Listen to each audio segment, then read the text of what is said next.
Rahby Digital, haki na ukweli. Je, unahitaji taarifa kamili na uchambuzi wa ndani zaidi? Jiunge sasa katika grupu letu la WhatsApp kwa malipo nafuu kabisa. Utapata uchambuzi wa kila siku, mchana na jioni, update za dunia kwa haraka zaidi, fursa ya kumuuliza maswali Rahby papo hapo na kupata majibu ya haraka zaidi kutoka kwake. Usikose nafasi hii adhimu. Jiunge sasa na uwe mbele ya taarifa kuliko wengine. Tupigie kwa simu namba 0654467177 au tuandikie ujumbe ni unge na Rahby. Tutakuunga moja kwa moja. Kuna vitu vinatokea mpaka unajiuliza mara mbili kuwa hivi shida iko wapi? Yaani hasa vitu vinafeli kuanzia wapi?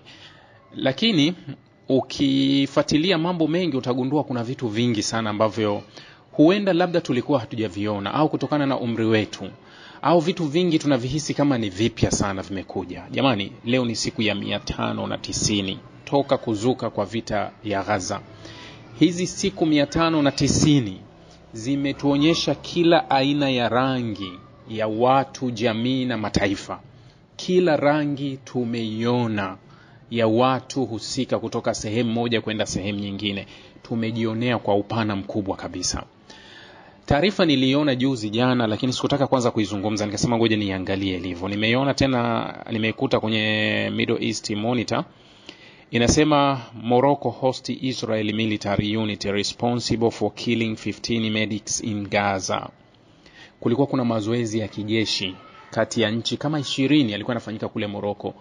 Ndani ya hizo nchi ambazo zilikuwa zinafanya mazoezi ya kijeshi, Israel alikuwa na kikosi chake cha kinaitwa Golan. Hiki kikosi cha Golan, nakumbuka miezi miwili iliyopita kwenye ile kashfa ya madaktari wa UN ambao waliuawa, halafu 15 waliuawa, afu wakawa wanatafutwa wako wapi. Matokeo yake Israeli ilivyokuja kutoa taarifa ya kuuawa kwao, maana yake ilijulikana baadaye kuwa walikuwa wameuawa na vikosi vya Israeli. Israeli ikatoa taarifa ikasema walikuwa magaidi, ikasema kuwa walikuwa ni Hamas wanatumia ambulance, halafu wakawa wanawafesi wao kule walipo, kwa hiyo wakaishia kuwashambulia na wakawaua. Hiyo taarifa ilitolewa na Israeli. Lakini wakati UN iliamua kuwasaka hao watu wako wapi, wamezikwa wapi, ikaanza kufuatilia, wakaja wakakuta kaburi la pamoja ambalo lilikuwa na wote madaktari, wagonjwa 15 ambao walikuwa wamezikwa kwenye kaburi la pamoja, na gari zao ambazo walikuwa wanazitumia zilikuwa zimepondwa, yani kama zimekanyagwa na vifaru zisijulikane, yani kufuta ile ushahidi. Sasa moja ya madaktari ambao walikuwa wamezikwa, kwa sababu unajua walikuwa wakiwazika kama wanyama, unawaua, piga risasi, mnachukua doza, mnawafukia tu. Kwa hiyo walikuwa wakiwachukua na kuwazika kama wanyama. Mmoja wa madaktari wakati wanafukuliwa, kupekua mfukoni kwake wakakuta kuna simu yake ya mkononi, smartphone ya mkononi. Kwenda kwenye ile smartphone kutazama, wakakuta yule daktari alirekodi tukio zima mwanzo mwisho. Tukio zima mwanzo mwisho lilivyotokea, kuanzia wanakuja, kizuizi walichowekewa, mpaka maneno waliokuwa wanazungumza na wale askari, mpaka walivyoanza kushambuliwa kwa risasi. Kwa hiyo ushahidi kamili wa uhalifu ulikuwa tayari umejitokeza kuwa nini kilitokea wakati huo ikafanyika. Sasa kikosi kilichohusika na hayo mashambulizi, au kikosi kilichohusika na hiyo kadhia, ni kikosi ambacho kimekwenda kufanya mazoezi kule Morocco, Brigade ya Golani ndio kimeenda kufanya mazoezi na Morocco. Ukijiuliza kuwa haya yanatoka wapi, kuna wakati unakaa unauliza kuwa, kuna mtu mmoja aliniuliza, kwani wa Palestina wamewakosea nini Waarabu wenzao? Ndio ujiulize kuwa wamewakosea nini Waarabu wenzao, kwa sababu na sio Waarabu, niliuliza kwenye mgogoro wa India na Pakistani, kwa sababu au mgogoro wa Israeli na Palestina. India wamekuwa upande wa Israeli wakiwashambulia sana wa Palestina. Sasa wakawa najiuliza kuwa kwani wa Palestina wamewakosea nini Wahindi? Yani kilichofanywa, yani walichowakosea ni nini? Bado hata haijafahamika kuwa hizi chuki za India kwa hawa watu zimetoka wapi na zimekuaje mpaka zimekuja.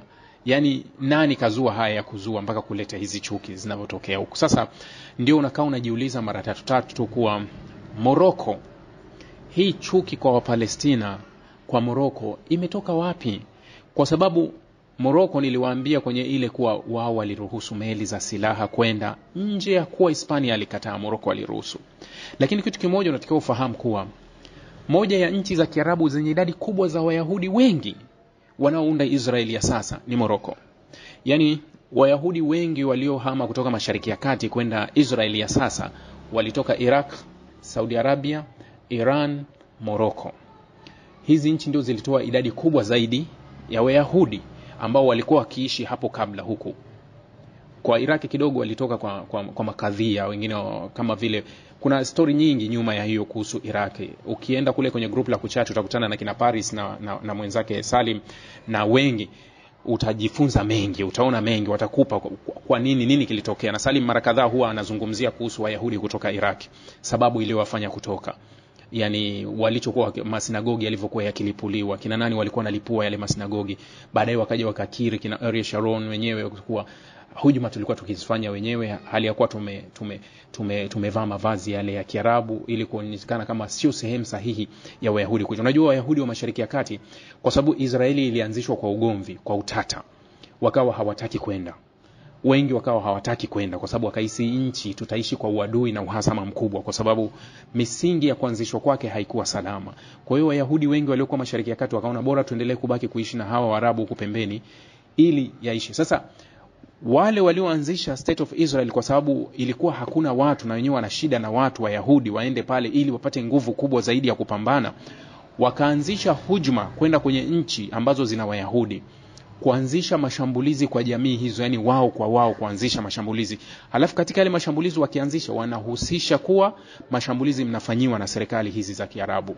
Hizi serikali ndio zinawashambulia masinagogi yenu, hizi serikali ili kuwaonyesha kuwa hapa mlipo hamtakiwi, sio sehemu. Kwa hiyo sehemu pekee ambayo nyinyi mnaweza mkaishi kwa usalama, rudini kwenye nchi yenu ya asili ilikoanzishwa, sababu ya kuwahamisha.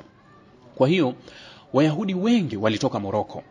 Mpaka leo Waisraeli wengi wanaoishi Israeli, kumbukumbu za familia zao, babu zao, bibi zao, wengi wanaenda Morocco kuangalia asili ya familia zao zilipotoka. Yani Morocco ni nchi ambayo ilikusanya Wayahudi wengi sana, kwa hiyo ni wengi wapo kule.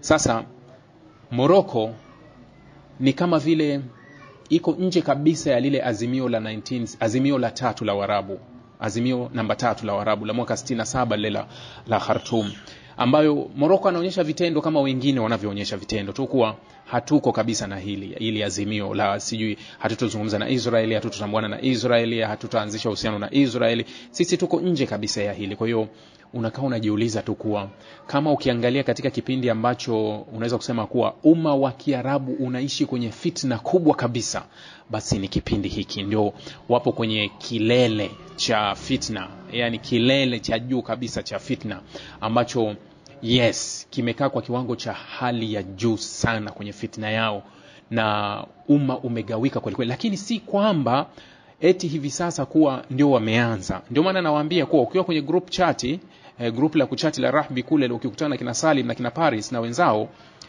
utaona kuwa watakupa historia ya miaka 150 120 iliyopita nyuma, kukuonyesha tu kuwa hizi harakati na hizi fitna hazikuanza hii sasa. Hivi sasa kuwa taarifa zinasafiri mno, tunayaona mengi sana, lakini asili ya usaliti ulianza zamani. Yani walishajiuza siku nyingi toka wakati hata Ottoman yuko pale, tayari kulikuwa kuna fitna kubwa sana ya kugawika kwenye umma huu, ulikuwa umeshagawika. Yani manake kuwa hawajawahi kuwa na huo umoja, wamewahi kuwa tu na miungano kama vile Arab League, lakini isiyo kuwa na nguvu. Kwa hiyo ukitazama utagundua kuwa hivi sasa ni kuwa taarifa zinakwenda sana, yani kuwa tunayajua mambo mengi. Ndio maana sasa hivi ukikata kwenye mitandao unasema jamani siku hizi matukio yamekuwa mengi kweli, mara utasikia hili, ni kuwa tunapashana habari kwa wingi. Yani swala hivi sasa likitokea Bukoba huko kijijini, mtu fulani kamchinja mtu, leo hii utajua. Mtu katokea sijui nani kakatwa nini, utajua. Kwa hiyo taarifa tunazipata, lakini hapo zamani hatukuwa na uwezo wa kuzifikia. Yani tukio unalolijua ni lile lililotokea sehemu yako unaishi, kama kijiji, kama mji unaoishi, ndio utayajua hayo, au utayajua yale machache ambayo utasikia kwenye vyombo vya habari vikiwemo radio na vitu vingine. Kwa hiyo huwezi kupata matukio mengi sana. Lakini sasa tuko kwenye dunia ya utandawazi, ya wazi, ambayo watu wote dunia nzima mnaishi kama mnaishi kwenye kijiji kimoja. yani dunia inakuwa kijiji, yani kama mpo kwenye kijiji kimoja. Kwa hiyo mnaweza mkayaona matukio mengi kwa wakati mmoja, kwa sababu mitandao ipo, mawasiliano yapo. Ukiingia ni wanasema mchawi bando, yani bando lako tu ndio liwe mchawi. Sasa hiyo ndio iko hivyo, kuwa Morocco ametudhihirishia na ametuonyesha kitu ambacho hata ukukitarajia kabisa, kama kuwa hivi kinaweza kikatokea katika kipindi hiki.